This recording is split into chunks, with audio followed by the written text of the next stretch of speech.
Well, I wanted to thank you for watching our YouTube channel, and for those of you supporting our efforts to produce these videos. Thank you, thank you. You are part of spreading the gospel around the world. If you're not a partner, prayerfully consider joining our efforts to help others the way you've been helped through the teachings. We can only imagine all the places God sends these videos once we post them online. But because it's filled with His Word, we know it's bringing light into dark places.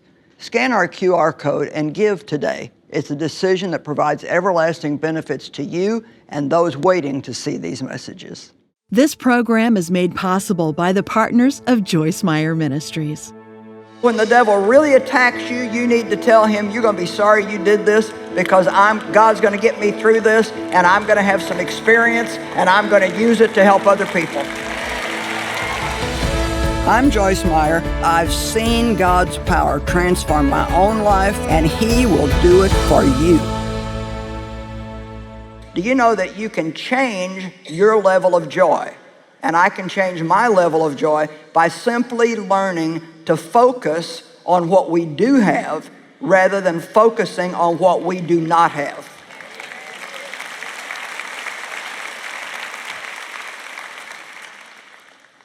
All right.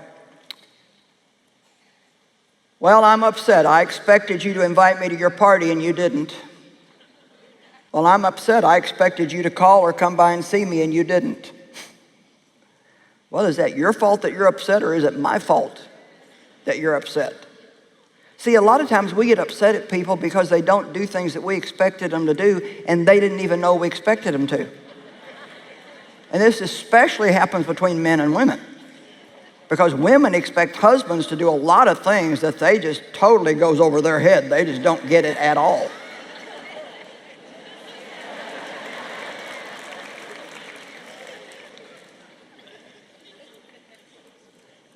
You want them to understand you.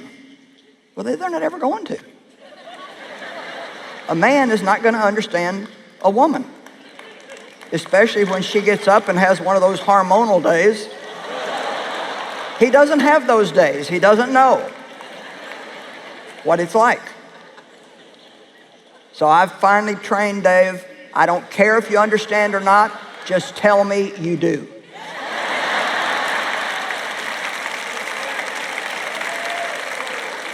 So now we have a new problem because he says, I understand. And I say, no, you don't.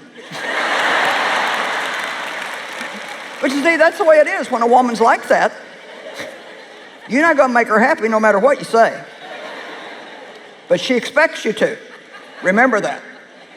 But it's really her expectation that's making her unhappy. Come on. Oh, the guys like that. When you talk like this, sometimes the women clap, sometimes the men clap.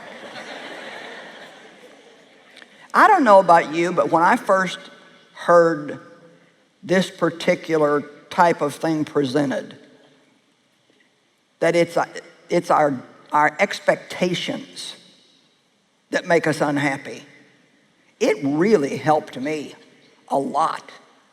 Because I realized that a lot of times we're expecting people to do stuff and it's not even in their wheelhouse. Just because you would do something, you cannot expect somebody else to do that because they may not even be wired that way at all. So just a few realities. First reality, nobody and nothing is perfect. We say that, but then people go from church to church. They don't like this about their church, so they go to another one. Then they don't like something about that church, so they go to another one. And then they don't like that church, so they go to another one. Did it ever occur to you that maybe you're the thing you don't like at the church you're going to?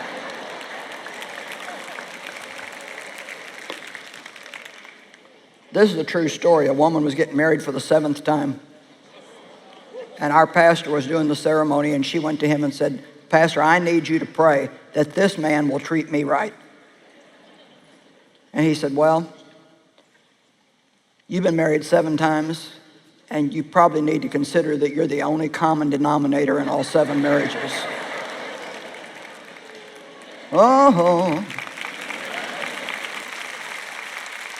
You know, we chase perfection when we're 20.